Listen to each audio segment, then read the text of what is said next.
Nous avons commencé à parler il y a cela plusieurs semaines, ou même mois, de 5 choses à faire pour développer votre nature divine. Et entre-temps, nous avions laissé cela pour aller sur les sujets récents dont Dieu nous avait inspirés. Et nous allons revenir sur ça. Donc, ce soir, nous allons continuer à parler de 5 choses à faire pour développer votre nature divine. Je rappelle que, en point numéro 1, la première des choses, c'est la connaissance de la parole. Sa parole déclare: mon peuple a péri faute de connaissance. Donc, la chose la plus importante, c'est la connaissance de la parole de Dieu. Quelqu'un pourrait dire la connaissance est une force, mais ce n'est pas vrai, parce que ce n'est pas la connaissance qui est une force. Je peux connaître la mauvaise chose et m'investir dans la mauvaise chose, me déployer dans la mauvaise chose, pensant que c'est la chose qu'il fallait connaître. Et des années après, je vais découvrir que j'étais en train de me tromper. Donc, je ne suis pas fort parce que je connais quelque chose. C'est plutôt la connaissance de la vérité qui est une force. Parce que là, ça ne changera pas. Juste que ça veut dire vous connaîtrez la vérité et la vérité vous libérera. Ce n'est pas vous allez connaître tout simplement. Mais ce qui libère, c'est la connaissance de la vérité, la parole vivante de Dieu. Le producteur, c'est-à-dire, lorsque je veux connaître un produit comme il le faut, je n'ai pas besoin d'aller demander à celui qui répare le produit ou à celui qui vend le produit. Tous ceux-là sont en train d'expérimenter ou de chercher à connaître le produit. Le seul qui peut me donner une réponse exacte par rapport à ce que le produit fait ou ce que le produit est, c'est le producteur, celui qui a manufacturé ce produit, celui qui l'a produit. C'est lui seul qui peut me donner une réponse exacte. De la même manière, je ne peux pas aller vers les hommes, vers les médecins, vers ma tante, mon oncle, mon père, etc., cherchant à savoir qui je suis. Pour connaître qui je suis, je dois demander la question à celui qui m'a fait, le Créateur. Et le Créateur m'a pas envoyé dans le monde comme un produit illégal. Il m'a envoyé dans le monde avec une notice. Quand vous prenez un produit, quel que soit le produit, il y a toujours un petit document que le producteur fait accompagner pour informer les usagers, ceux qui veulent utiliser cela, de comment son produit est utilisé, ce que le produit peut faire, comment l'utiliser pour en tirer total profit. Donc, quand Dieu nous a envoyés dans ce monde, il a laissé une notice sur nous. Et cette notice, c'est sa parole, encapsulée dans la Bible. Donc, si je veux mieux me connaître, ce n'est pas en allant lire les livres de développement personnel. Ça, c'est des expériences du produit. Ce n'est pas la description précise du produit. Ce n'est pas en allant lire des livres de biologie, de théologie, d'anthropologie, pour chercher à savoir ce que c'est que l'homme. Non. Je dois lire ce que le producteur dit de moi. Et quand il me formait, quand il me fabriquait, il a dit par quelle manière il m'a fabriqué. Dans le psaume 139, nous lisons, il dit, car j'ai été merveilleusement formé. Il dit, j'ai été fait avec soin. Tu m'as formé dans le sein de ma mère avec beaucoup de soin. Tu ne m'as pas fait de manière bizarre, rapide, non. Tu as pris ton temps. Tu m'as donné le genre de nez que j'ai parce que c'est ce dont j'ai besoin. Pour être ce que tu veux selon ton rêve. Tu m'as donné la taille que tu m'as donnée parce que c'est de cette taille-là que moi j'ai besoin pour être efficace selon le rêve de Dieu. J'ai la couleur de peau que j'ai parce que c'est de ça que j'ai besoin pour pouvoir être efficace selon l'intégration qu'il attend de moi. Il m'a donné d'être né dans ce pays parce que c'est par ici qu'il veut créer l'impact, il veut manifester sa gloire par moi. Donc je ne suis pas une erreur. La taille que j'ai n'est pas une erreur. Ma couleur de peau n'est pas une erreur. Ma corpulence n'est pas une erreur. La couleur de mes yeux n'est pas une erreur. Tout ce que le Créateur a fait sur moi, il l'a fait à dessein. Et c'est seulement lorsque j'accepte, je m'accepte d'abord moi-même, tel qu'il m'a fait, que je peux être rempli de reconnaissance, d'adoration, et je pourrai être efficace. Mais lorsque je vais continuer à voir Jean comme étant plus beau que moi, Pierre comme étant plus élégant que moi, et Jacques comme étant plus éloquent que moi, et je vais vouloir copier Pierre, Jean et Jacques, je serai en train de chercher à vivre la vie d'une autre personne et non la vie que Dieu m'a donnée à vivre. Et je serai un échec à la fin du compte. À la fin du compte, je serai un échec. Donc, la première des choses, vous devez savoir que vous êtes important tel qu'il vous a fait. Vous êtes très important tel qu'il vous a fait. Dieu n'est pas un mauvais créateur, du moins un mauvais investisseur. Lorsque nous prenons quelqu'un qui est né boiteux, Jésus a dit que ça, c'est une œuvre du diable. C'est différent. Mais lorsque vous naissez avec tout votre corps bien en forme, ne cherchez pas à ressembler à quelqu'un d'autre. Alléluia. Lorsque vous naissez avec tout votre être physique bien en forme, bien en point, ne cherchez pas à ressembler à X ou à Y. Soyez vous-même. Alléluia. C'est très important. C'est très important. Voici la raison pour laquelle vous êtes beaucoup plus triste. Parce que vous vous comparez à d'autres personnes. Parce que quelqu'un a déjà 3 enfants et vous n'en avez pas du tout. Vous pensez que vous êtes un échec. Parce que quelqu'un a de boulot et vous n'en avez pas. Vous pensez que vous êtes un échec. Parce que quelqu'un s'est marié et a célébré un mariage glorieux et vous cherchez à le faire, vous n'arrivez pas à le faire, vous pensez que vous êtes un échec. Vous n'êtes pas un échec. Il y a une saison pour chaque chose. Et quand votre saison sera là, vous allez vous dire, waouh, je ne savais pas que c'est ce que Dieu avait réservé pour moi. Parce que ce sera tellement glorieux, plus glorieux que ce que vous avez vu l'autre faire, que vous allez vous dire, Seigneur, je te demande pardon pour t'avoir trop vite jugé, pour avoir trop vite pensé que tu m'as abandonné. Lorsque ça tarde, c'est parce que c'est le meilleur. Vous savez,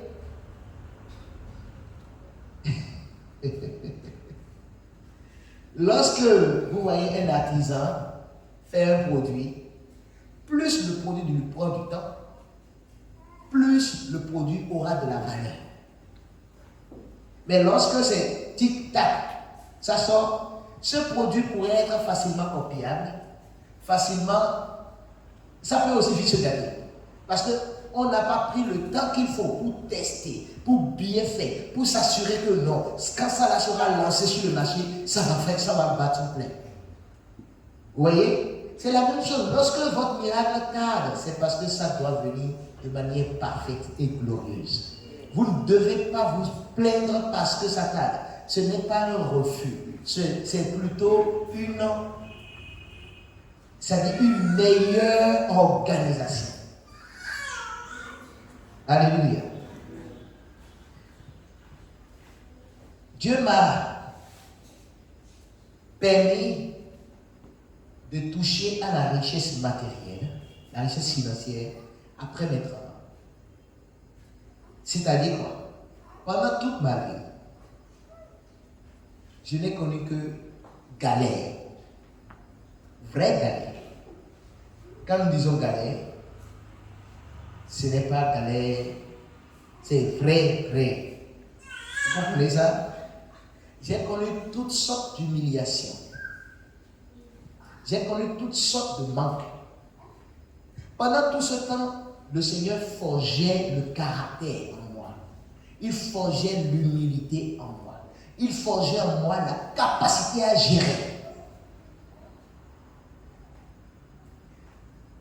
le Seigneur m'a béni,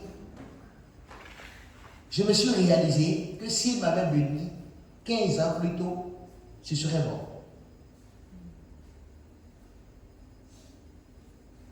L'année où le Seigneur a dit, c'est bon, commence. Et j'ai commencé par expérimenter la disponibilité, l'abondance financière. J'ai commencé par m'asseoir pour lui dire merci. Parce que tout ce que moi je pouvais imaginer comme richesse, pendant que je priais, je lui demandais, ce qu'il m'a donné en un rien de temps, ça dépasse tout ça. Je ne pourrais jamais imaginer, moi, ma vie à ce niveau, quand il l'a fait. Et dans le même temps, le niveau spirituel auquel j'étais quand c'est arrivé, la foi que j'ai quand c'est arrivé, si il m'avait donné ça 15 ans plus tôt, je n'avais pas encore cette foi-là. Et ça allait facilement et simplement me tuer. Vous savez, en Afrique, lorsque vous devenez riche, vous devenez exposé, autant physiquement que spirituellement. En Afrique, c'est comme ça. Et ce n'est pas qu'en Afrique, c'est dans le monde entier. Quand vous avez des moyens, vous devenez la cible des personnes mal intentionnées.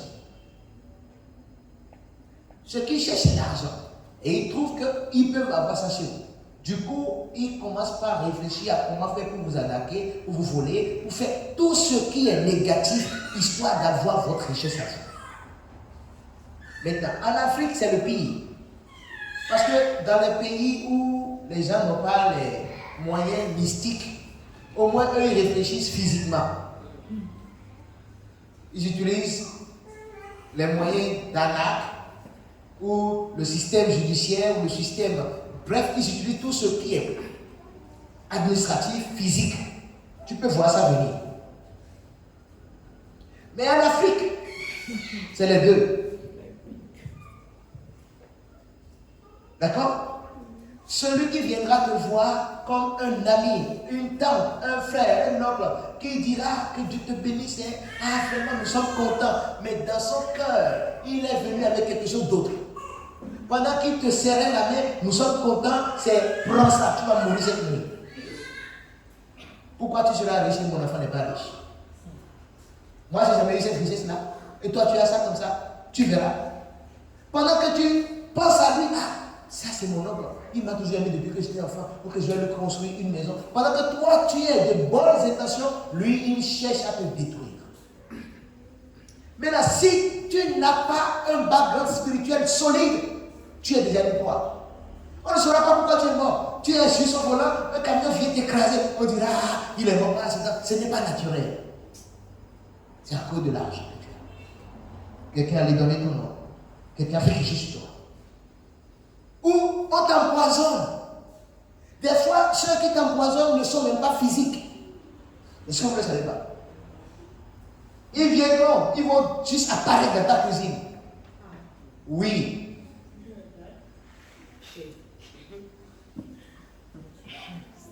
Ah, vous ne saviez pas?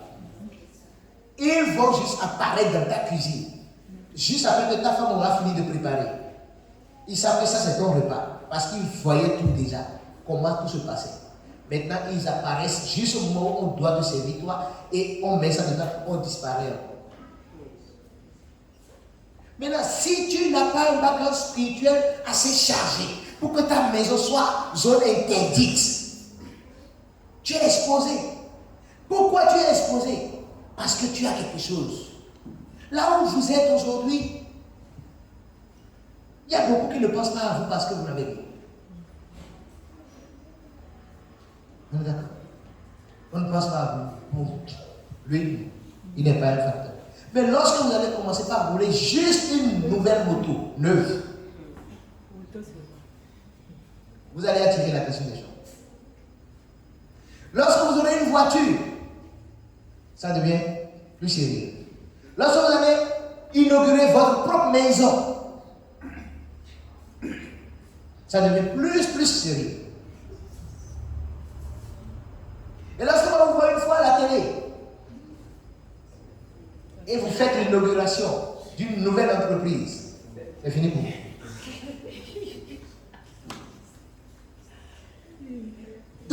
Ça veut dire quoi? Qu'est-ce que Dieu veut? Dieu sait que nous, ici, écoutez-moi, la foi que vous avez ici, au Bénin, si vous avez la même foi en France, vous seriez devenu multimilliardaire il y a longtemps.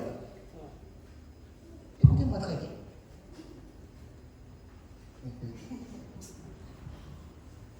Le niveau de foi que vous avez ici actuellement, si vous aviez le même niveau de foi en France, en tant que Français, vous seriez multimilliardaire il y a très longtemps.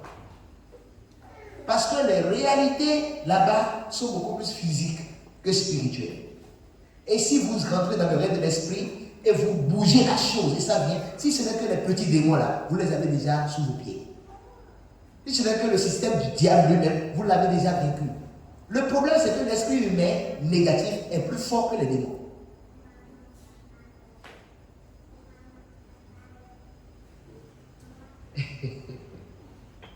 Parce que c'est l'esprit humain négatif qui commande des démons. Dans l'incantation, il confère ce qui dit le job à faire à des démons, pas à un seul démon. Mais un démon ne peut faire qu'une seule chose de ta vie. Maintenant, quand c'est un homme qui est contre toi, il délègue beaucoup de démons. Vous comprenez ça? Donc, dans les pays développés, bon, on ne va pas dire développés, dans les pays où il n'y a pas les couvents de vaudou, par exemple, d'accord, les trucs mystiques et autres, lorsque vous exercez la foi que vous avez actuellement, ces démons-là sont déjà tous à terre. Et vous pouvez facilement émerger. Et Dieu peut vous laisser continuer parce que c'est que la foi que vous avez pu maintenir le démon là à terre.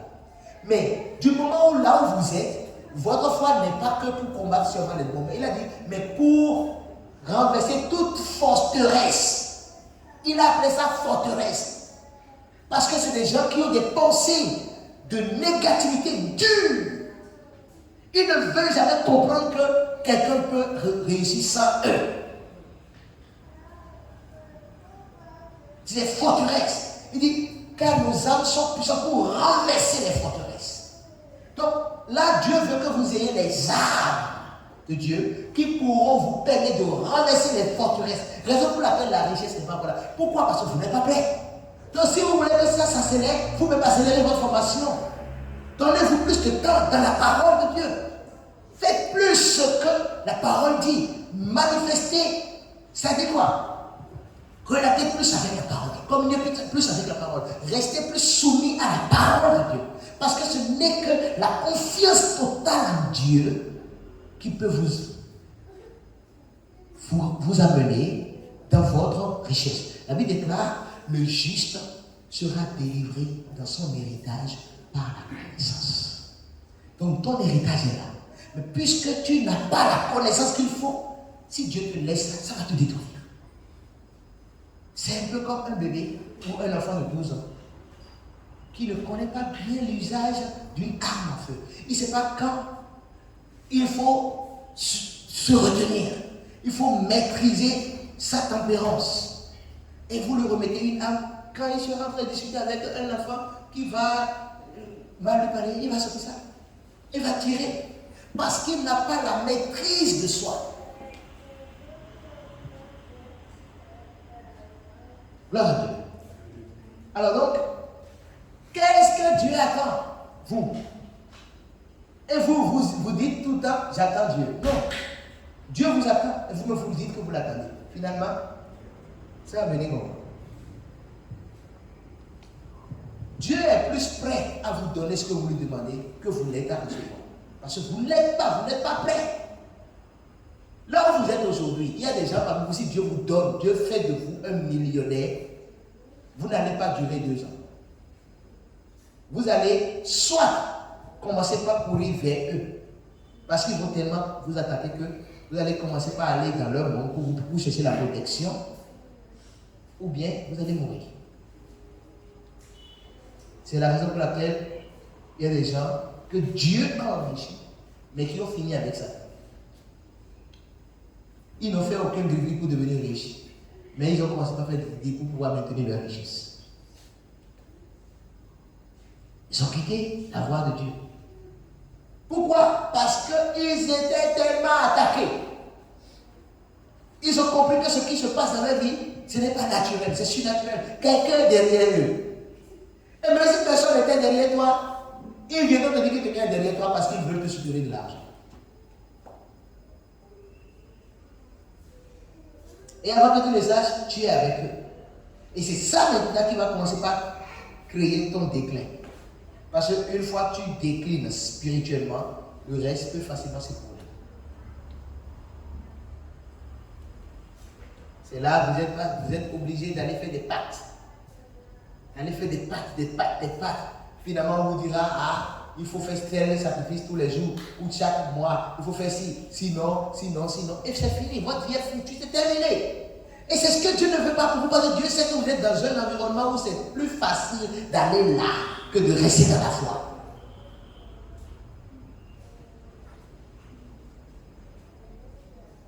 Vous êtes là, vous venez à l'église, mercredi, vous venez à l'église mardi, on dit à l'église, vous êtes tout le temps là. Le jour où Dieu va vous donner la bénédiction, serez-vous tout le temps là? Est-ce que vous serez tout le temps là ou bien la bénédiction va maintenant vous occuper tellement que vous ne pourrez plus être tout le temps à l'église? L'église n'est plus votre priorité. C'est votre vote maintenant, votre argent. Vous êtes quand même. Le pasteur est censé comprendre qu'on est des hommes d'affaires. Mais quand tu n'étais pas, tu étais homme de zéro, tu étais tout le temps à l'église. Maintenant, tu es devenu homme d'affaires.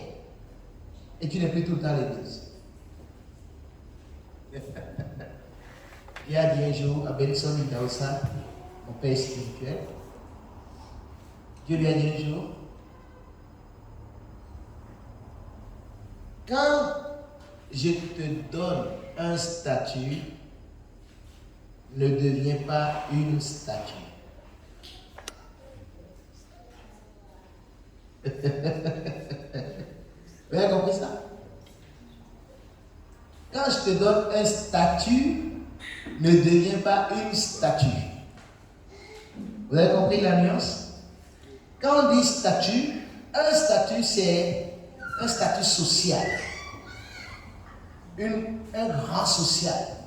Ça veut dire Dieu fait de toi peut-être le maire. Ou Dieu fait de toi un grand homme d'affaires. C'est un statut, tu as un statut. Dieu fait de toi un homme riche, c'est un statut. Dieu fait de toi un docteur, c'est un statut. Dieu fait de toi un homme important maintenant dans la société, ou une femme importante, c'est un statut. Tu as un statut élevé. Maintenant, il dit ne deviens pas une statue. Ça veut dire, tu ne bouges plus dans la foi. À cause de ton statut, tu es maintenant. Lorsque vous allez voir la statue, supposons vous êtes dans une église catholique. Si on était dans une église catholique ici, vous auriez vu des statues, beaucoup de statues autour de nous. Quand vous allez voir la statue de Vierge Marie qui est comme ça, vous venez le lundi, elle est toujours comme ça. Vous venez le lundi soir, elle est toujours comme ça.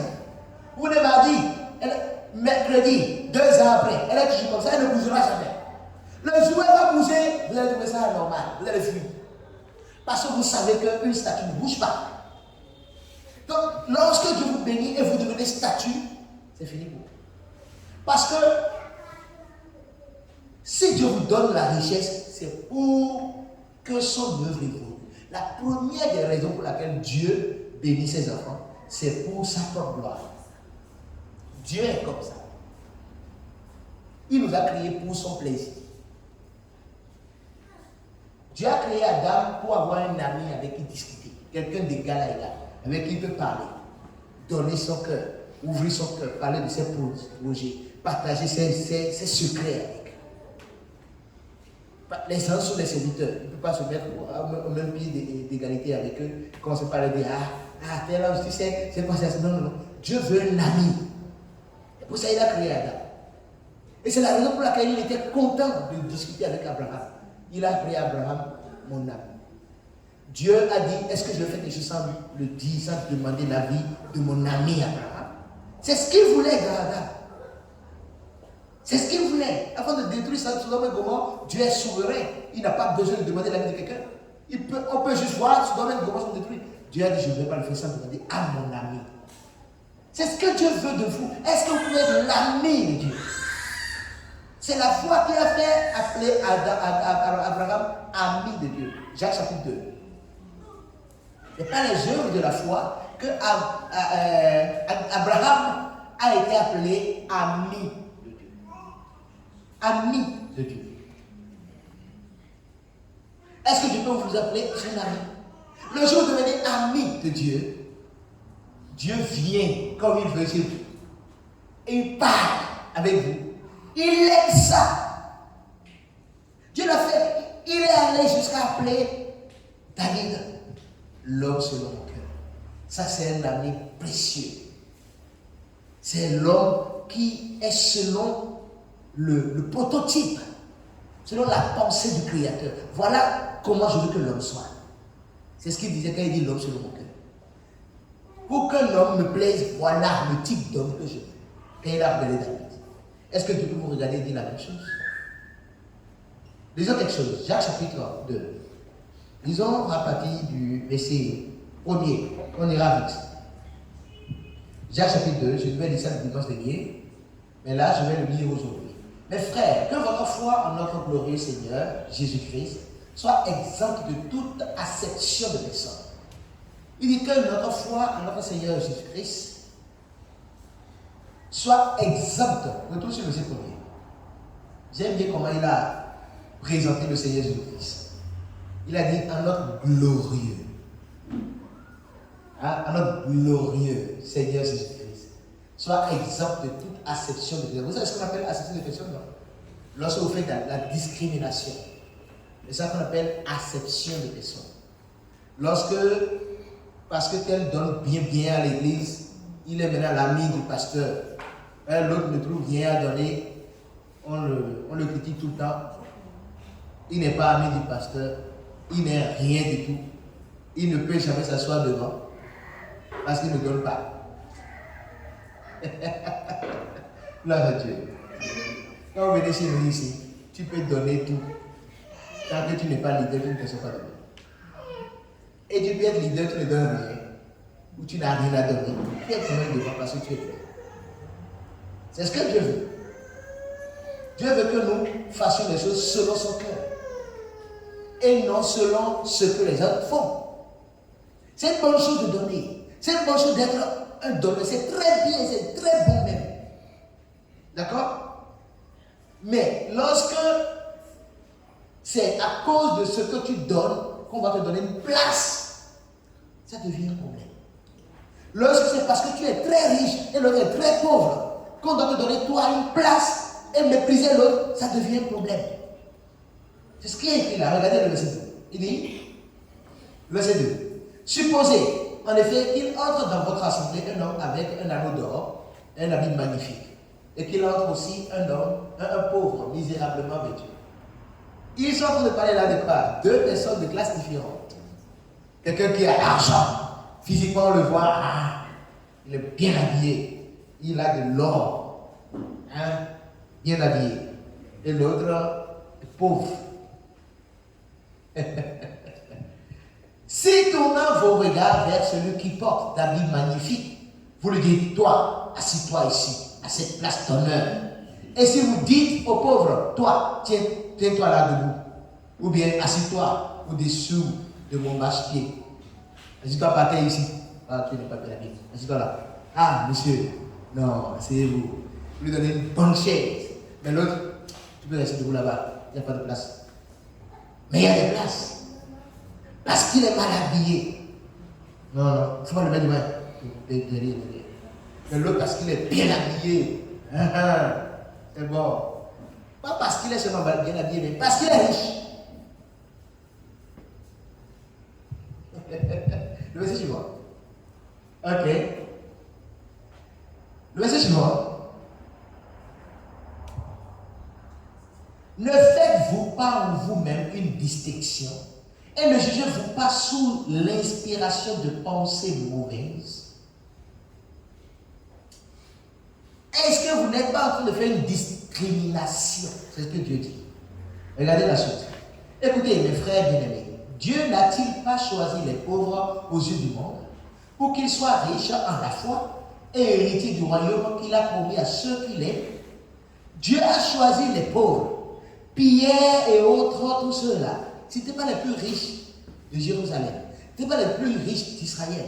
Mais c'est pourtant avec eux Jésus-Christ, c'est pourtant avec eux que Jésus-Christ a décidé de bâtir ce qu'il a bâti. C'est comme ça. C'est comme ça. Et lorsque vous regardez autour de vous, il n'y a jamais, rares sont ceux qui étaient tellement riches avant que Dieu les appelle. Non. La plupart, c'est des gens qui n'étaient rien du tout. Et Dieu les a sortis, les a élevés, les a donné un statut. David était un berger. Il était tout le temps sale, c'est ce que ça veut dire. Il était tout le temps dans la bourse. Tout le temps sale, mal vêtu. C'est ce que ça veut dire. Est-ce que vous ne voyez pas les bergers? Vous avez déjà vu un berger bien habillé, son habit est propre, puis il a des chaussures jolies, il marche, ah non, il ne faut pas me toucher, ah non. Vous avez déjà vu un berger comme ça. Les bergers sont tout le temps sales. Très sales. C'est un homme, un garçon sale que Dieu allait prendre. Et il a donné l'option. Pendant que les autres qui étaient des militaires, ses grands frères, parmi ses grands frères, il y en avait 3 ou 4 qui étaient déjà militaires. Ils étaient déjà dans l'armée de Saül, en tant que militaires. Ils étaient bien habillés, toujours propres. Il allait choisir le garçon sale. Et c'est avec lui qu'il a fait, il a réalisé son rêve. Regardez ça. Il dit, et vous avilissez le pauvre.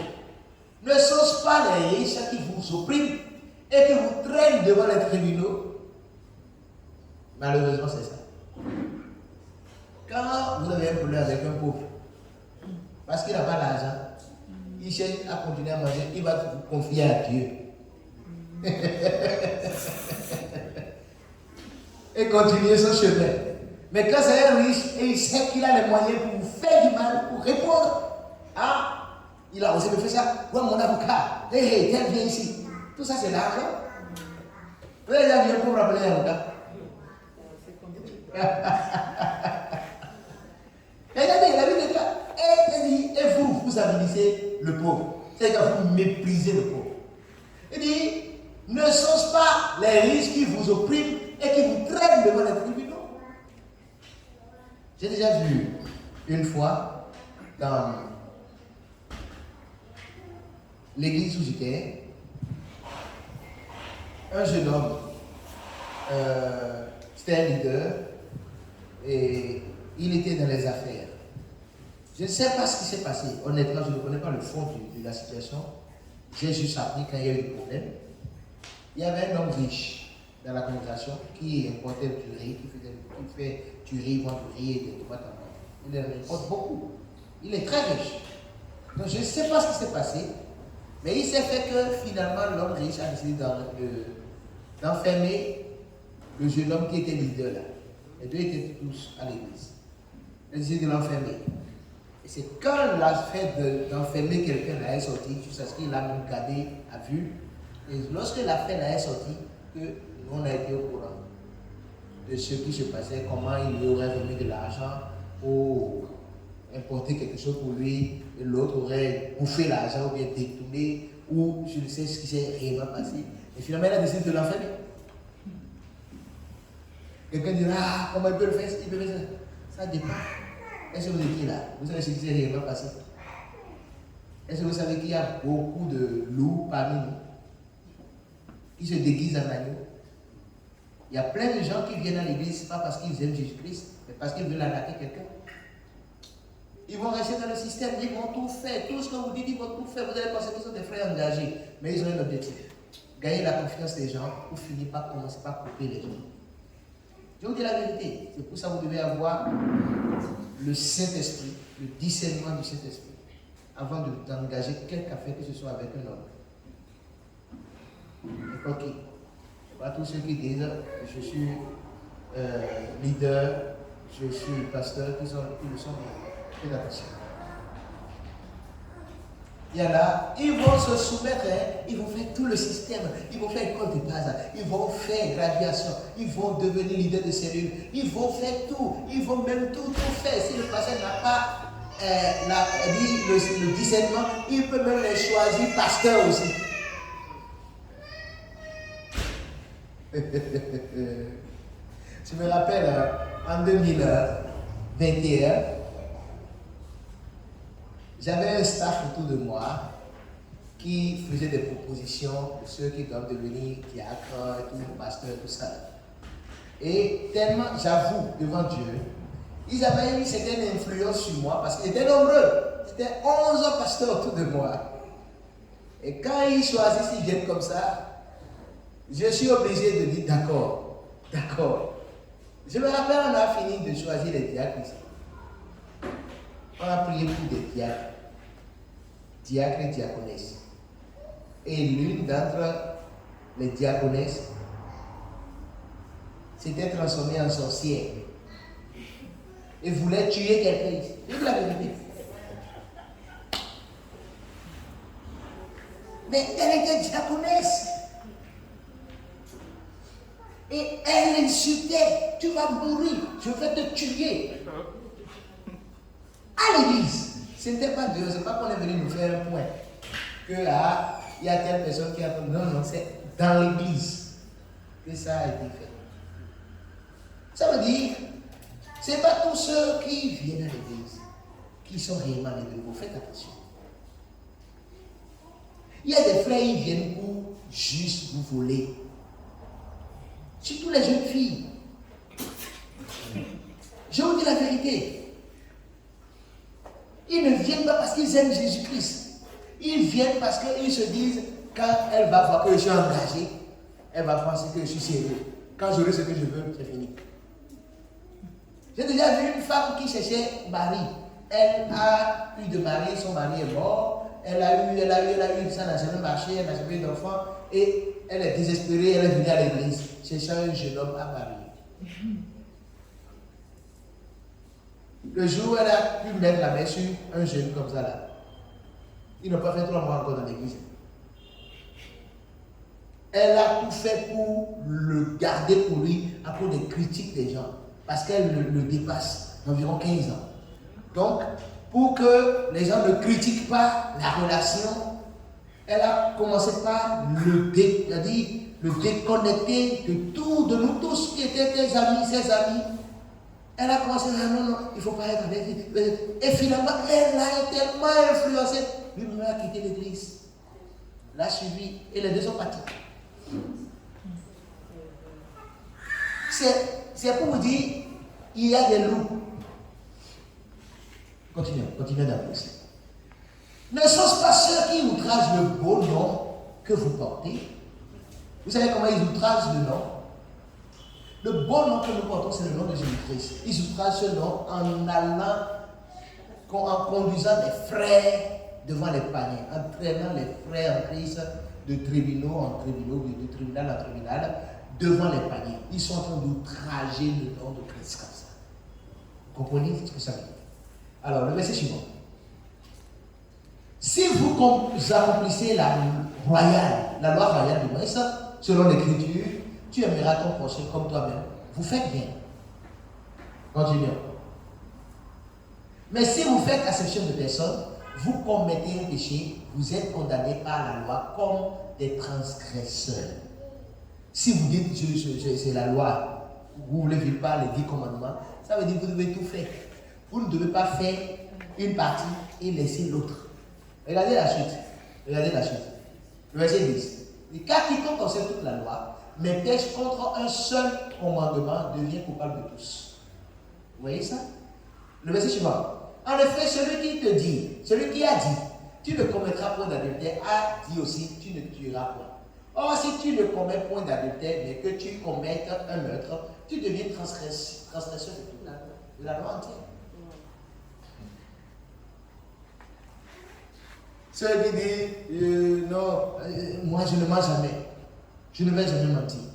Ou en tout cas, moi je n'ai jamais tué quelqu'un, je n'ai jamais pris femme de quelqu'un, mais tu mens tout le temps.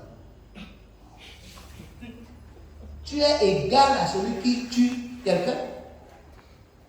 tu es égal à celui qui est adultère.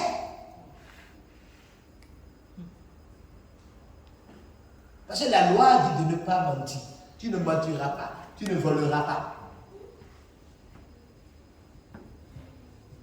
C'est surtout dans le commerce que ça se passe. Faites attention quand vous faites commerce. Je vous en prie. Mais c'est là où vous pêchez le plus. Les commerçants pêchent beaucoup. Vous payez le truc à 2000 francs. Vous voulez vendre votre chose, c'est votre chose. Vous trouvez qu'il faut vendre ça à 10 000, c'est votre chose. Dieu n'a pas de problème avec ça. Mais lorsque vous mettez 10 000 et quelqu'un vient dire, ah, vends-moi ça à 5 000, moi, je ne vais pas payer ça, c'est bien. Ah, non, je te dis, Dieu même sait que je n'ai pas payé ça à 5 000, mais tu as payé ça à 2 000. Et tu dis, Dieu même sait, tu es plein de Dieu dedans. Dieu sait que tu mens, et tu dis, Dieu sait que tu dis la vérité. Vous venez de faire quoi? De mentir et d'outrager le nom de Dieu. Vous êtes égal à celui-là qui a tué quelqu'un tout à l'heure. Quand vous pensez que c'est ce quand on tue qu'on peut aller en enfer. Quand on ment aussi, on peut aller en enfer. C'est écrit. Paul a dit ça, il dit les menteurs n'hériteront pas devant Dieu. C'est dans la Bible, hein? Vous savez ça? Et bien, qu'est-ce que vous dites? C'est la grâce. Nous sommes sous la grâce. On peut pécher comme on veut. Allez-y. Je ne suis pas avec vous. Parce que quand vous êtes juste, vous produisez des fruits de la justice. Vous ne faites pas pour devenir juste. Vous êtes juste. Et le juste produit les fruits de la justice. Le juste, c'est celui qui produit les fruits de la justice. Vous ne faites pas pour devenir juste. Vous l'êtes, c'est pour ça que vous produisez ces fruits. Lorsque vous demanderez à un poisson de commencer par marcher sur la terre ferme, est-ce qu'il peut y arriver? Il ne peut pas. Le juif va essayer de sauter de l'eau pour chercher à marcher, juste essayer seulement de marcher sur la terre ferme, c'est qu'il a signé son arrêt de mort. C'est la même chose. Vous êtes la justice de Dieu. Lorsque vous stoppez de produire les fruits de la justice et vous ne commencez pas à produire les fruits du diable, le péché, vous allez signer votre arrêt de mort. Vous savez, c'est pas tout. Un jour, Dieu m'a révélé un truc. J'étais là à prier. Quand le Seigneur, ça il y a longtemps, il y a environ 15 à 17 ans de cela. J'étais là à prier quand le Seigneur m'a révélé. En tout cas, environ 15 ans, bien sûr. Le Seigneur m'a révélé que je parlais avec, j'étais en train de parler bien sûr avec un frère. Quand il a dit que c'était une chose. Puis quand j'étais en train de prier, quand le Seigneur m'a révélé ce qu'il m'a dit, il me disait, tu as vu ce frère? Il venait dans ta cellule. J'ai dit oui, Seigneur. Il était christianisé céleste. J'ai dit oui, Seigneur. Maintenant, il est venu à Christ Embassy, où tu es. Parce que vous l'avez gagné. J'ai dit oui, Seigneur. Et il a commencé par ne plus venir à l'église. Et c'est là que je l'ai vu le jour-là. Je lui ai parlé. Je lui parlais. Et il m'a dit non, tu sais, je n'ai pas quitté Christ. Là-bas aussi, il y a Christ là-bas. Et j'ai fini par me taire. Il est parti. C'est là que Dieu me disait, est-ce que tu sais que le poisson vit normalement dans l'eau? J'ai dit oui, Seigneur. Il dit, mais si un jour tu mets le poisson de mer qui est censé vivre dans la mer, dans de l'eau douce, est-ce qu'il pourra vivre? J'ai dit non. Parce que j'ai grandi dans les quartiers riverains du lac. Donc, nous on pêchait. Je suis bien placé pour connaître cette affaire-là. On utilisait notre hameçon, notre ligne, on allait pêcher. D'accord? Je suis né à Bokikoji. Et il y a la lagune qui est là. J'ai grandi un peu à Bodjedo. Il y a la lagune qui est là également. Donc, je connais un peu ces choses. Et je suis resté 5 à 7 ans de ma vie au village à Azomise. Et il y a le Lemay, le grand fleuve Lemay. Donc, je m'y connais au fait. D'accord? Donc, je me rappelle que quand nous étions enfants, on allait pêcher et l'eau du lac est légèrement salée. Ce n'est pas de l'eau douce comme l'ouémé. D'accord? Mais néanmoins, quand nous prenons un poisson du lac et on mettait ça dans de l'eau de la mer, ça meurt. Ça ne dure pas. Ça meurt vite. Quand on prend l'eau de mer et on met poisson d'eau douce dedans, ça meurt, ça ne fera même pas une minute. Ça meurt sur place. Mais l'eau, c'est l'eau, on dira. C'est là qu'il m'a dit, ce n'est pas tous les poissons qui peuvent vivre dans toutes les eaux. Chaque poisson avec son eau. Si le poisson d'eau douce, tu le mets dans de l'eau salée, il va mourir. De la même manière, quand tu mettras un poisson d'eau salée dans de l'eau douce, il va mourir. Et il me disait, dis-lui qu'il n'est pas censé être là où il est. Ce n'est pas parce qu'il est toujours dans l'eau que c'est son eau. J'ai compris. J'ai dit, waouh, merci Seigneur. Vous savez, ce n'est pas parce que vous dites, après tout, je suis en Christ, non, je parle. Ce n'est pas toutes les églises qui sont censées être votre église. Dieu vous veut dans un milieu précis. Et c'est seulement là que vous allez pouvoir porter de fruits. Imaginez si on prend un grain de maïs et on vient, on sème ça sur le sable, grain de sable marin. Ça ne va même pas sortir du sol. Mais c'est du sable, non? C'est du sable, n'est-ce pas? C'est la terre. Pourquoi ça ne va pas sortir? Parce que ce n'est pas le milieu naturel où un maïs devrait rester pour bien produire. Mais quand je prends ça, je mets ça sur de l'argile. Ça peut sortir un peu légèrement. Après, ça peut donner, mais ça ne va pas donner comme quand je mets ça dans la bonne terre. La terre où il y a le terreau, il y a assez d'engrais. Le même grain, c'est le milieu de vie qui détermine le résultat. Donc, vous devez faire attention à qui vous écoutez et à où vous êtes. Faites attention. Je vous dis la vérité. Faites attention. Regardez. Ouf, merci Seigneur. Le verset suivant. Je vais vous amener là où je veux qu'on aille rapidement. Le verset suivant. Le verset 12. On peut avoir ça. Parler à José comme devant être jugé par une loi de liberté. Il dit qu'il y a une loi qui est supérieure à la loi de Moïse. C'est la loi de liberté. La parole même. Ça, c'est la loi de liberté. C'est la loi par laquelle il dit on va vous mesurer avec la même mesure dont vous serez servi. Donc si vous dites je suis libre, je peux faire ce que je veux, on va également utiliser la loi de liberté pour juger. Continuons. Car le jugement est sans miséricorde pour qui n'a pas fait miséricorde, et la miséricorde triomphe du jugement. Regardez, il a dit le jugement est sans miséricorde pour qui n'a pas fait miséricorde. Si au sein de l'église, un frère t'a volé et tu le prends comme ça rien, tu n'as pas fait miséricorde. Est-ce a dit que pour ça il faut que l'autre vole aussi? Lui non plus n'a pas fait miséricorde, il a été cruel. Donc le jugement sera sans miséricorde pour lui également. Faites attention. Parce que ce n'est pas pour lui. L'autre a fait un programme sur ça, il a souffert pour ça. Et toi tu allais le voler. Ou tu lui as menti pour prendre ça. Sachant très bien que ce n'est pas pour cette fin-là que tu voulais l'utiliser. Tu n'as pas été miséricordieux. Tu as été dangereux. Donc le jugement sera sans miséricorde pour toi. Faites attention. Mais frère, que c'est-il à quelqu'un de dire qu'il a la foi s'il n'a pas les œuvres? La foi peut-elle le sauver? Ici, les œuvres dont la Bible parle ici, ce n'est pas les œuvres qui nous justifient. La Bible déclare Dieu ne sera sauvé par les œuvres.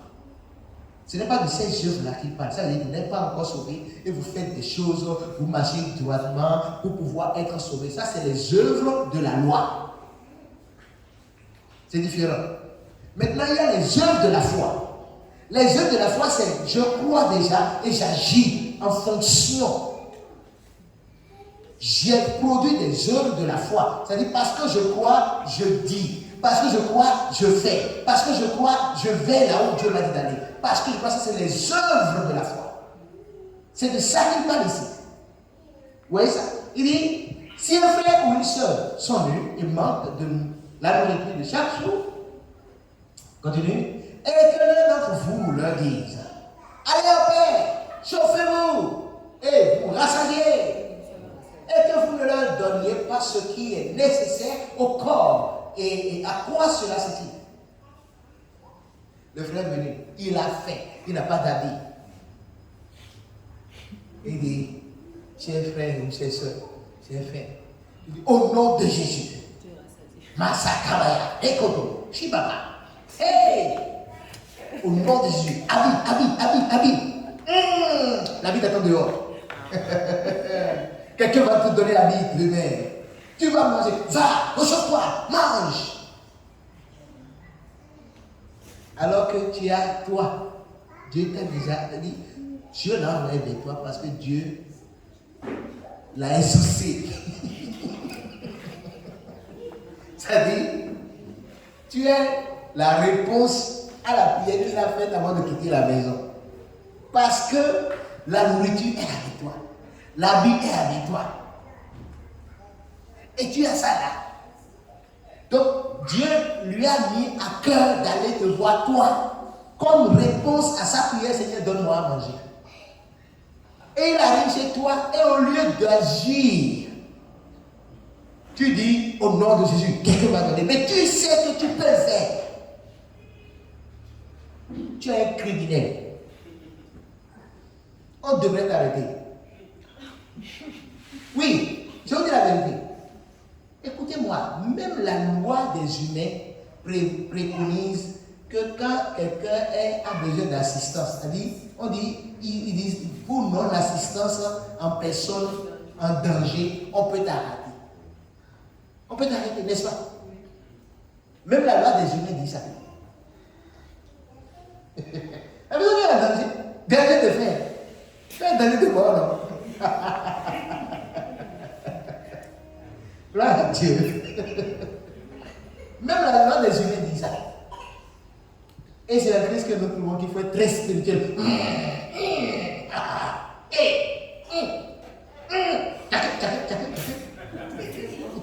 Et Jacqueline nous le dit. Ah, c'est des comédiens comme ça. Il en est ainsi de la foi. Si elle n'a pas les œuvres, elle est morte en elle-même. Regardez la suite. Mais quelqu'un dira, toi, tu as la foi et moi, j'ai les œuvres. Montre-moi ta foi sans les œuvres. Et moi, je te montrerai la foi par mes œuvres. Il dit, quand tu dis que tu as la foi, ça doit être par. On doit savoir que tu as la foi par ta manière de vivre. Et non pas ta bouche. Si tu dis j'ai la foi, prouve-le nous par ta manière de vivre.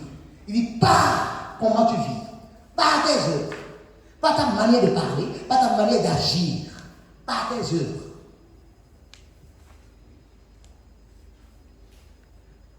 Verset suivant. Tu crois qu'il y a un seul Dieu. Tu fais bien. Les démons le croient aussi et ils tremblent. La version parole de vie de ça. La version parole de vie de ça. Du verset 19. Regardez ça. Tu crois qu'il y a un seul Dieu. Parfait. Mais les démons aussi le croient et ils tremblent. Et tu fais bien. C'est bon. Les démons aussi croient. C'est pour ça que tu peux les chasser au nom de Jésus.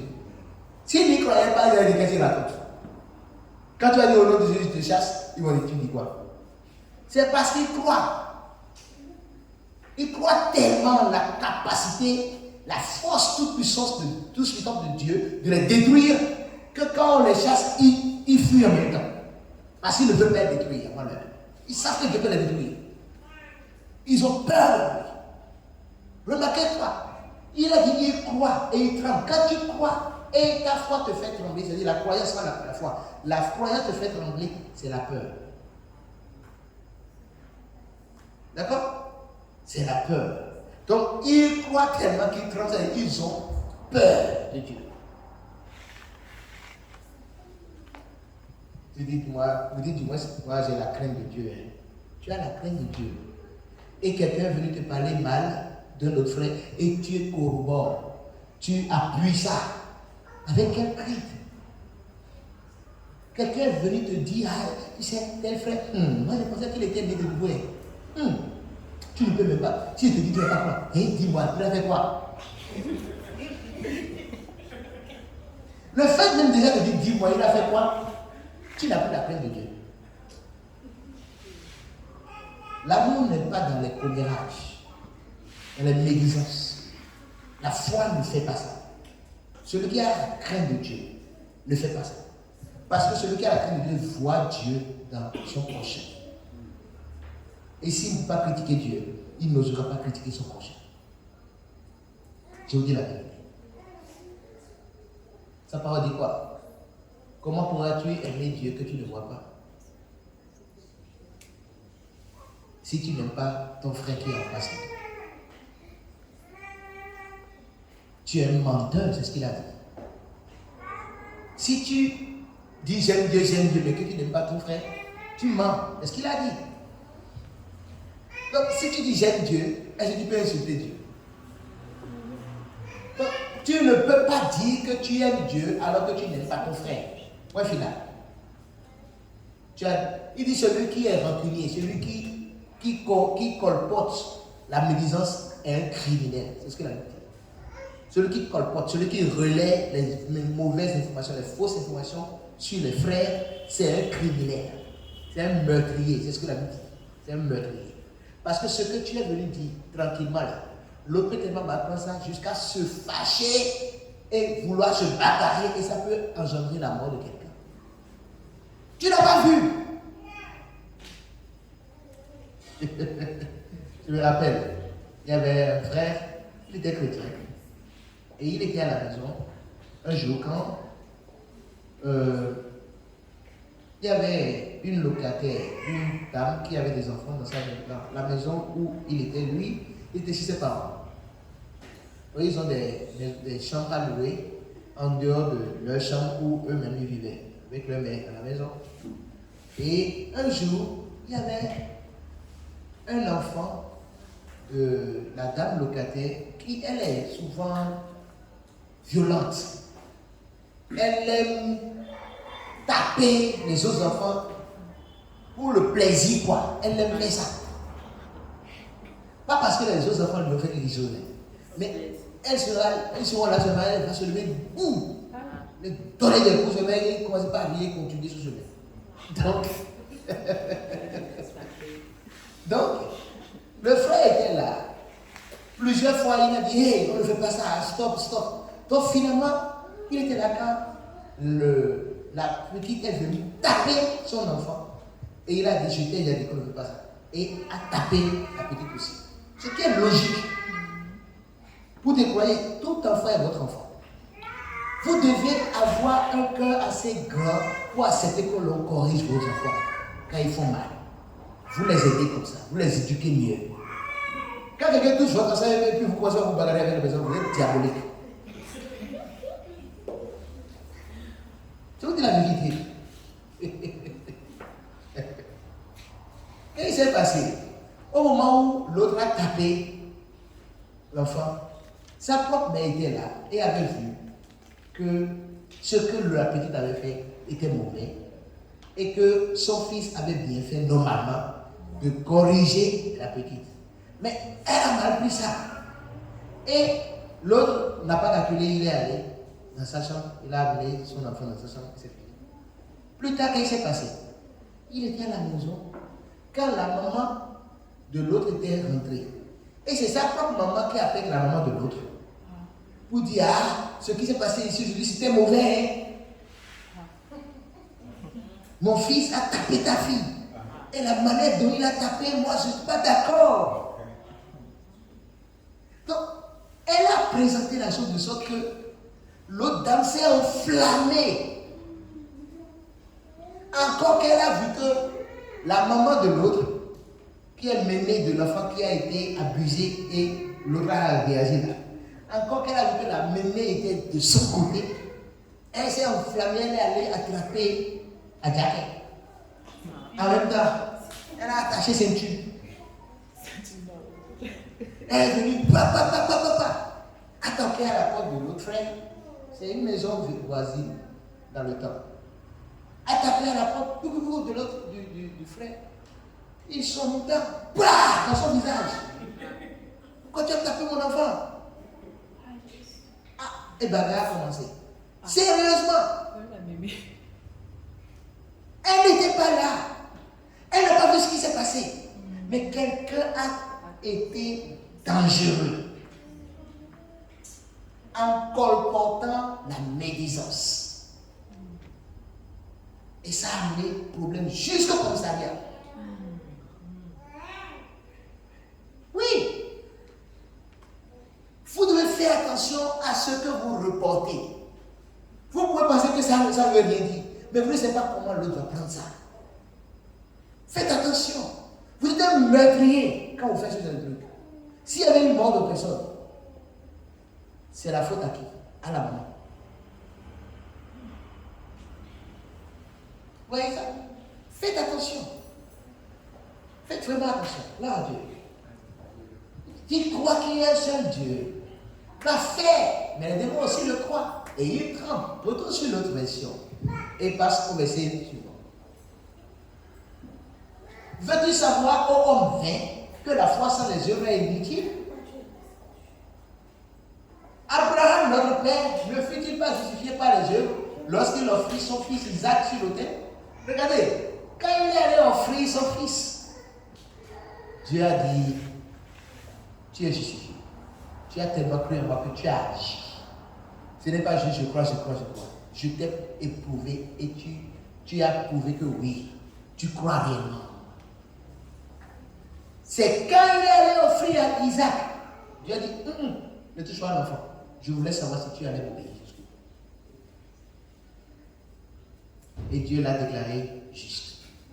Parce qu'il a agi sur sa foi. Il a démontré. Il a prouvé. Aïe. Est-ce que Dieu peut compter sur vous? Quand Dieu vous dit A, et le A n'est pas en train de venir. Or, vous avez des options B, C, D, F, etc. Et Dieu vous dit, ce n'est rien de tout ça. C'est ça là. C'est ça là. Est-ce que quand le danger est en train de s'approcher, vous pouvez continuer à dire Seigneur, c'est le A, alors que le danger est à 2 pas?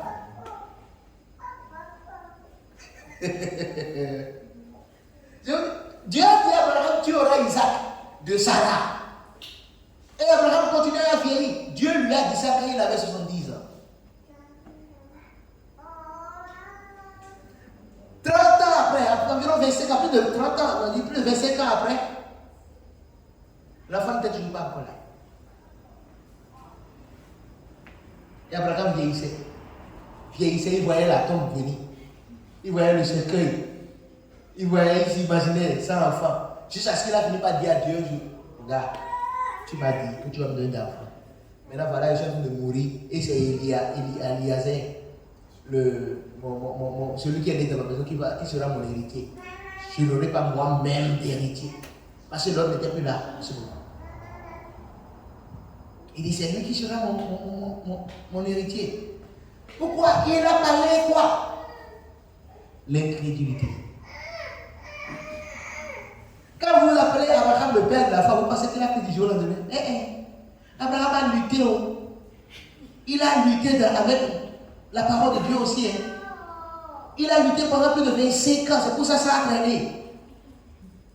Tellement ça a traîné que Sarah aussi a commencé par douter ce que Dieu a dit. Peut-être que ce n'est pas par moi. Et si c'était le plan B? Et si c'était pas ma servante? Ça lui dit ce serait toujours mon enfant. Donc, Agar, viens. On va se passer quelque chose. Tu as dit à mon Seigneur, mon homme, que nous devons avoir d'enfants. Et je suis en train de voir que certainement, tu ne seras pas l'une de mes servantes. Et toi, je t'apprécie beaucoup. je pense qu'avec toi, c'est sûr. Donc, tu vas bien t'organiser. Hein? Je vais organiser tout. Et toi, tu auras un enfant. C'est mon enfant. Agar dit merci beaucoup, maîtresse. Abraham, et Sarah allait voir Abraham pour lui dire ce que Dieu voulait dire. Tu n'as pas compris. Qu'est-ce que tu dis là? Voilà. Dieu a dit que tu aurais un fils de moi. Ça veut dire que tu ne vas pas sortir dehors pour aller chercher ta femme. Mais moi, ma servante, elle est à moi. Elle peut te faire de l'enfant. Elle va dire, ah, bonne idée.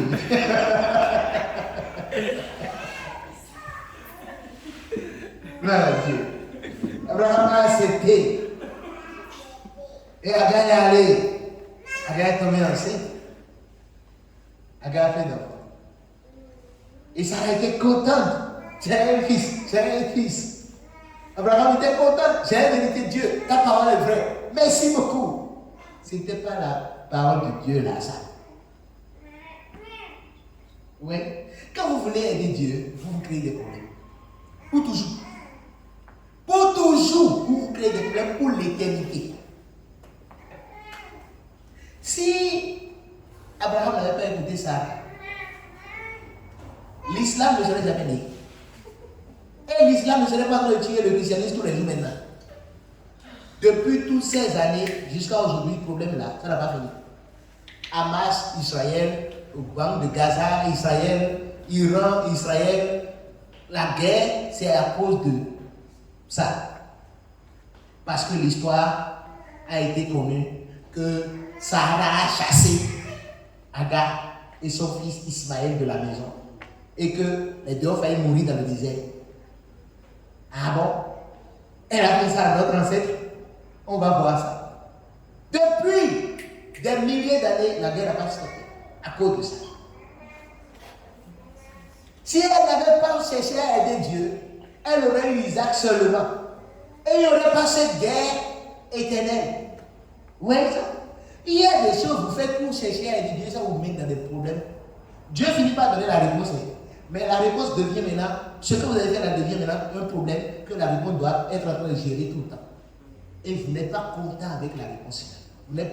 Vous ne jouissez pas de la réponse finale de Dieu. Parce que vous avez cherché votre temps à aider Dieu. Ce que Dieu a dit, Dieu va le faire. Dieu, lui, ne changera jamais. Il va forcément faire. Mais si vous êtes plus pressé que Dieu, et vous pensez que vos hommes sont plus rapides que les hommes de Dieu sur la piste, et vous courez devant Dieu, pendant que Dieu dit marche, vous dites non, il faut courir, danger. Quand vous serez devant là-bas, vous allez croire quelque chose. La plaie sera là, pendant que Dieu va amener la paix, et là vous serez comme ça, en train de marcher dans la réponse de Dieu. Parce que vous avez couru plus rapidement que Dieu. Alléluia. Ce que j'essaie de vous dire, c'est quoi? Il dit, notre père, Abraham, ne fut-il pas justifié par les œuvres lorsqu'il offrait son fils Isaac sur l'autel? Regardez la suite. Regardez la suite. La suite. Il dit, lorsqu'il offrit son fils, la suite dit, tu vois que la foi agissait avec ses œuvres et que par les œuvres, la foi fut rendue parfaite. C'est par les œuvres. Quand Dieu te dit A, tu commences à marcher selon le A. Ça veut dire que la foi deviendra parfaite. Vous voyez ça? La suite. Regardez. Ainsi s'accomplit ce que dit l'Écriture. Abraham crut à Dieu et cela lui fut imputé à justice. Et il fut appelé ami de Dieu. Est-ce que Dieu peut vous appeler son ami? Est-ce que Dieu peut dire, c'est mon ami ça?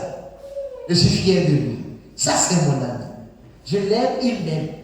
On s'aime, ami. D'accord? Mon ami.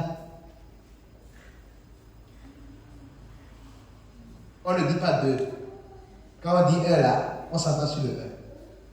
Mon ami. Est-ce que quand je vous parle, il revient et dit, c'est mon ami? Il va faire ce que j'ai dit. Quand vous voulez recommander quelqu'un, vous dites quoi? J'ai un ami quelque part. Quand il va entendre mon nom, il va, à cause de moi, il va te recevoir. Mon ami. Est-ce que Dieu peut être votre ami? À part, vous savez, dans la maison, dans une maison, où un père a des enfants, surtout à partir de 2, 3 enfants, il y a forcément un enfant qui est l'ami du parent. À part le fait que Dieu vous appelle mon enfant, est-ce qu'il peut vous appeler aussi mon ami? Moi, je sais une chose, je suis ami de Dieu. Je vous dis la vérité, il m'aime tellement, je l'aime tellement, on s'aime tellement. Il est mon ami. Parce qu'il sait que je lui obéirai toujours. Il le sait. Quand il me dit va à droite, même si ça ne me plaît pas, ça ne me plaît pas à moi, le corps, je dis Seigneur, parce que tu l'as demandé, je me plie. Je ne me prends pas, je vous dis ce qui est. Je vous dis la vérité. Un ami de Dieu obéit à Dieu. Un ami de Dieu est soumis à la parole de Dieu. Il ne commande pas Dieu, il écoute plutôt Dieu. Un ami de Dieu ne commande pas Dieu. Le problème avec les chrétiens, c'est que nous commandons tout le temps Dieu. Un ami de Dieu ne commande pas Dieu. Dieu est souverain, il connaît la place de Dieu. Il est mon Père. D'abord, à partir de cette position, je suis son ami. Là, je comprends. Ce que je ne peux pas commander à mon papa biologique, je ne peux pas commander à mon Dieu. Même si c'est mon ami, il m'aime tellement, il y a des limites.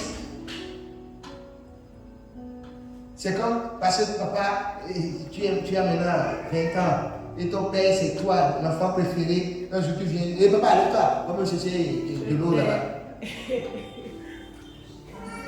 peux dire ça? Tu vas recevoir kata, judo, tout quoi, savate, tu vas tout recevoir. Donc, si tu sais que tu ne parles ça à un père physique, pourquoi c'est à Dieu que tu dis tous les jours, papa, tout son cœur. Père éternel, tu vas te lever sur ton trône là. Et tu vas aller là-bas, Seigneur. Tu vas le détruire pour moi. Tu te prends pour qui? Pour demander à un roi de se lever de son trône. Aïe! Oh, ça faut rater. Vous voyez, Dieu est miséricordieux, c'est pour ça que vous n'êtes pas comment. Faites attention. Des gens qui font de mauvaises prières, ils provoquent la colère de Dieu. Et dans sa miséricorde, il dit, regarde, ignorant. Laissez-les gens. Les gens disent, pourquoi tu fais ça? Quand vous êtes en train de faire une prière, les gens se disent pas ça. Dieu les regarde et dit, laissez-le. C'est un ignorant. Et c'est comme ça qu'il a dit, mon peuple périt, faute de connaissance. Vous ne pouvez pas commander à Dieu sur le truc. Il a dit, voici, je vous donne le pouvoir de marcher sur toute la puissance de l'ennemi. Et rien ne pourra vous nuire. Ce n'est pas Dieu qui va le détruire, c'est toi qui vas détruire. C'est à toi qu'il a donné le pouvoir de détruire. Le Fils, il dit, le Fils de l'homme est apparu pour détruire les œuvres du diable. Et tel il est, nous sommes dans ce monde. Nous sommes le Fils sur la terre actuellement. C'est à nous de détruire les œuvres du diable. Pas question de dire, Seigneur, descends de ton trône. Allez, roi. Tu peux aller au palais. Ici, il dit, talon, sort. Viens, tu vas tuer les gens là. Ou bien tu vas les dégager de là. Oui, tu veux faire ça? Mais donc, Dieu est le petit frère de talon. Et ça, talon est plus fort que Dieu. C'est pour ça que tu restes plus talon que Dieu. C'est de l'hypocrisie. Nous allons prier. Nous allons prier et dans notre prière, nous allons demander à Dieu. D'abord, nous allons lui dire la prière que Jésus-Christ nous a enseignée. D'accord? Est-ce que vous savez que la prière de notre Père n'est pas une prière qu'il faut faire? Est-ce que vous le savez? Je vous explique. Ce n'est pas une prière qu'il faut réciter. C'est plutôt un plan de prière. C'est un canevas c'est la manière. Il a dit, voici comment vous allez prier. Il n'a pas dit, voici ce que vous allez dire quand vous priez. Il a dit, voici comment, si vous voulez prier, voici l'ordre que doit suivre votre prière. Notre Père qui est aux cieux. C'est-à-dire, nous devons reconnaître que nous avons un Père qui est céleste. Il dit que ton nom soit sanctifié. Il dit, Seigneur, que ton nom soit sanctifié dans ma vie. Que ton nom soit le plus saint dans ma vie. Que lorsqu'on regarde ma vie, qu'on sache que c'est toi qui es au contrôle. Il dit que ton règne vienne. Je l'invite dans ma vie en tant que mon roi. Règne, Seigneur.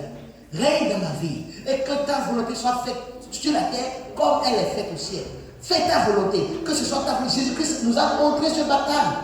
Quand lui-même priait dans le jardin de Gethsémani, il dit, Seigneur, que ta volonté soit faite.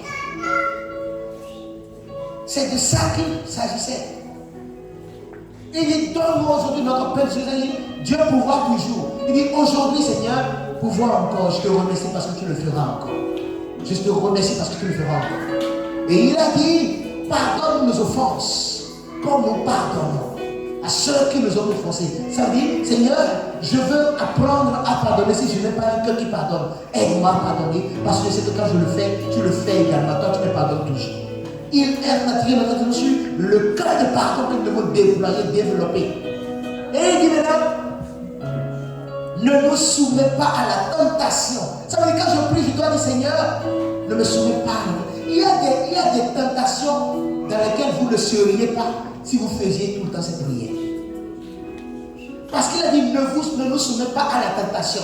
Ça peut être n'importe quelle tentation, de n'importe quel niveau. Quand vous dites, Seigneur, pendant que vous faites cette prière, vous pouvez vous rappeler, Seigneur, ne me soumets pas à ça, Seigneur. Ce n'est pas une récitation, c'est un carnaval.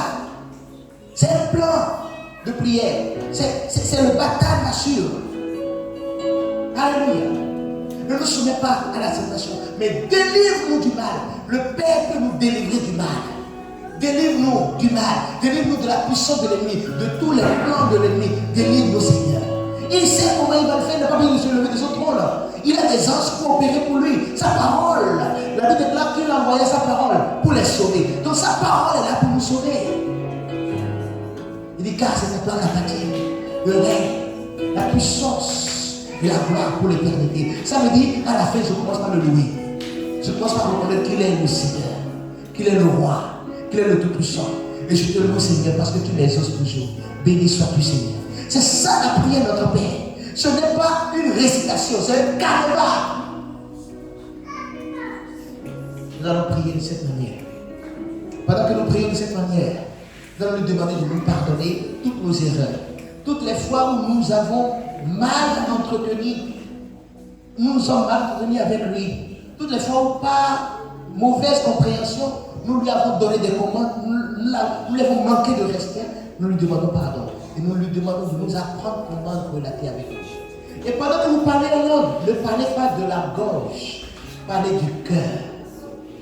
Parce que vous parlez en langue et vous êtes fatigué, ça veut dire que vous ne le faites pas depuis l'esprit. Lorsque vous parlez en langue depuis le cœur, vous êtes édifié. Vous sentez l'onction monter. Vous allez sentir cela grouiller, monter, comme de l'eau qui bouillit. C'est important. Commencez par prier.